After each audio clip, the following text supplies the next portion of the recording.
Hey guys, welcome back to the channel, and today I'm gonna show you how to integrate Coinbase with your bank accounts. Alright, if you've been wondering how to integrate Coinbase with your bank account, this video is definitely for you.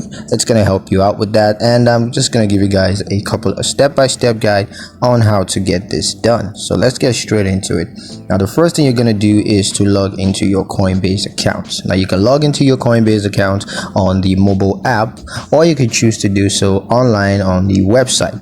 Now once you're logged into your account, you just want to go to the settings tab, and once you're there, you're going to click on linked accounts.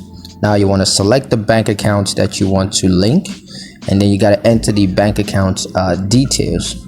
Once that's done, just confirm the bank account link, and Coinbase is going to link that. So yeah, that's pretty much it on how to integrate Coinbase with your bank account. I hope you guys liked the video. Hope you found the information useful enough. If you did, like the video, comment down below, let me know what you thought, share the video with your friends, and subscribe to the channel if you haven't done already, and I'll see you guys in